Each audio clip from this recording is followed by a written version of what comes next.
Hello YouTubers. Alright, this is kind of a part 2, but I had nearly 50,000 views on my Honda CR-V tune-up. So if you want to just look in the engine here, this is kind of a part 2. If you really are mechanically inclined, I'll tell you this. 13 foot-pounds of torque is what's recommended for the spark plugs, and the gap is 0.044 of an inch, okay? And for those of you who would like a few more questions answered, go ahead and have a look.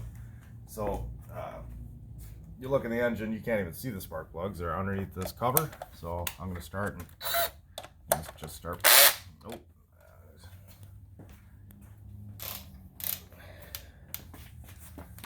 Let's see.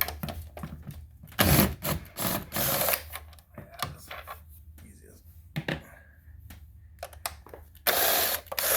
The other video I didn't use the hand drill. I think it's worth every penny just to make things easier. In case you're all wondering, that's a 10 millimeter, and you Honda people will know it's like 10 millimeter everywhere. Okay, so remove that little cover. These are your coils. It's a coil on plug design. Coil on plug is ideal.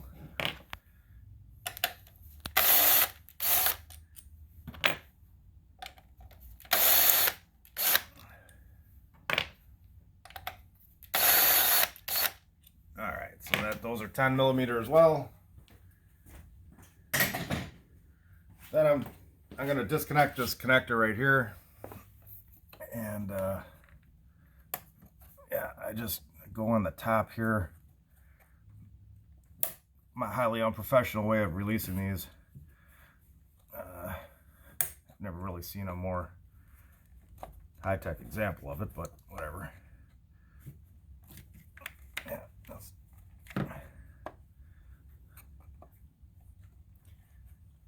be careful, because you do want these to lock on, but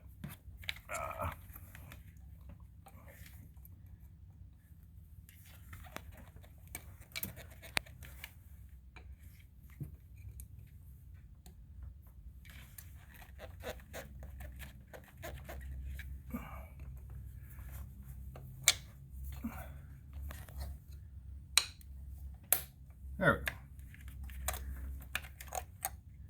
Remove these connectors, okay? So like I say, this is your coil on plugs. I'm gonna reuse them. Do not, I can't recommend replacing these unless you know they're bad.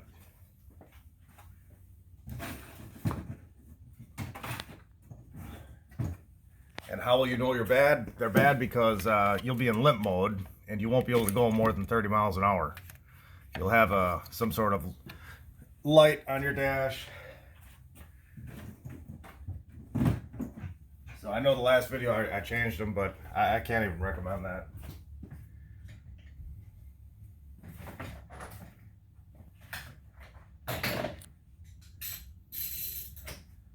So this is a 5/8 of an inch for our spark plugs. Now here, you know, the hand drill would be handy, but we got an aluminum head and the steel plugs. So I would recommend you just at least break them loose with this, and then I'll use the hand drill to get them all the rest of the way out.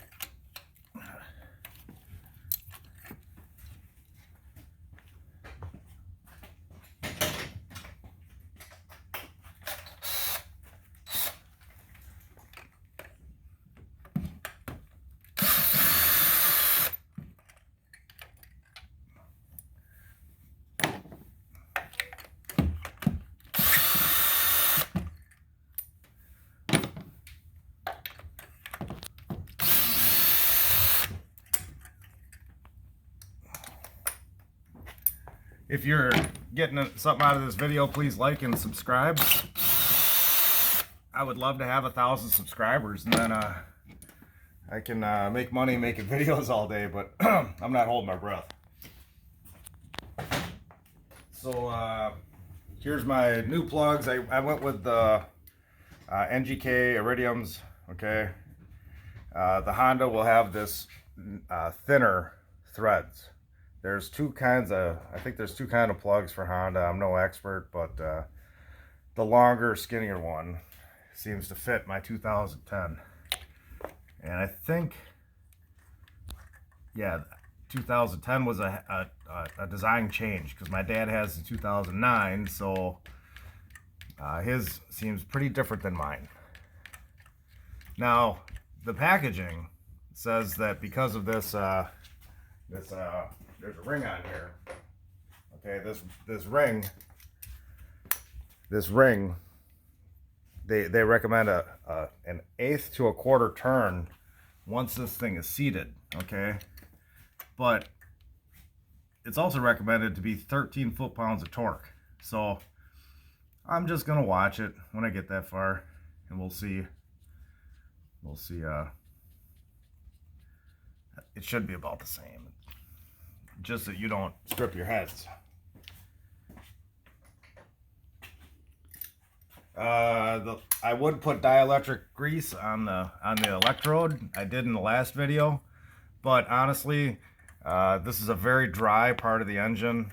That's your head. It's gonna get nice and toasty warm in there. I don't think it's necessary. Okay, someone else might disagree. I just don't think it's needed. That's I don't think moisture is gonna be an issue in there, especially with the coil on plug and then the cover over that. So that if you see oil in here, that means there's a little gasket in there that is leaking. If you see oil in any of these passages, and that's not a super expensive job, that's just a valve cover gasket. So if I were you, I'd fix it. So like I said, 13 foot-pounds of torque, and so I feel like they're seated right there.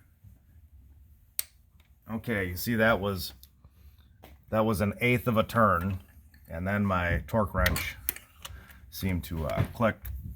That's just per the manufacturer of this plug.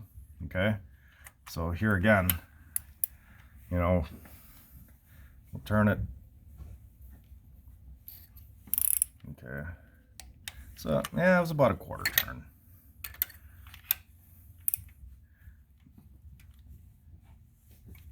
Eighth of a turn. Yeah, less than another 1/8.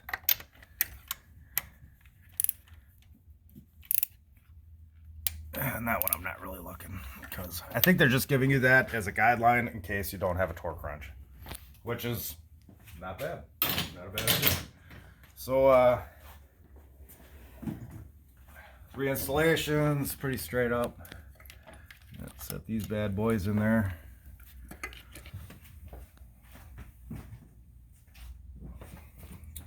I did get a lot of comments on the last video and a lot of views, so I hope this is helpful for you. I know when I set out to do a project like this, I might watch 2 or 3 of these videos and pick up a thing or two in each one of them.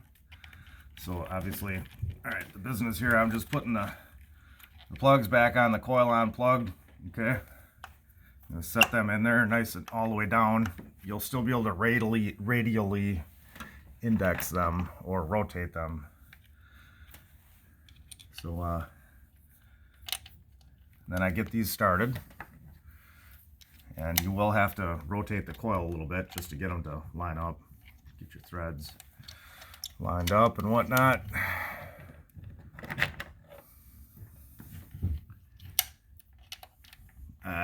I did put anti-seize on the plugs. If you saw the brown liquid, when you're engaging metal to aluminum, it's highly recommended you get some kind of anti-seize on there. For instance, a steel shaft in an aluminum hole can have a chemical reaction. I don't know the actual chemistry of it, but it'll have a reaction and it won't come apart.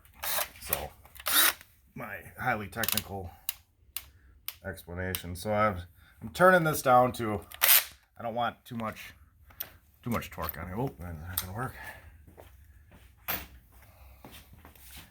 All right, so this is.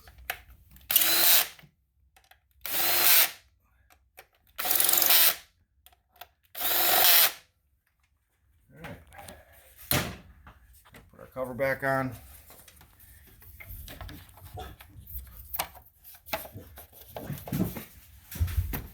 Uh-oh. We got movement. What's going on there? Look at, get her in there.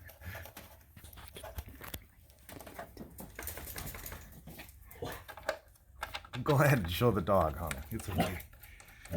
Apparently the dog's, the mailman's right there. Yeah, so excuse the dog.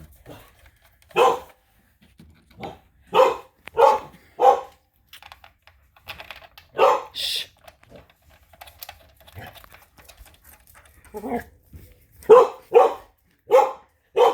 Alright, folks, I'm gonna wrap it up here because my dog's barking. You saw the this is it right here anyway. Thank you. Wrap it up. For Done. watching, like, subscribe, I don't know. Peace.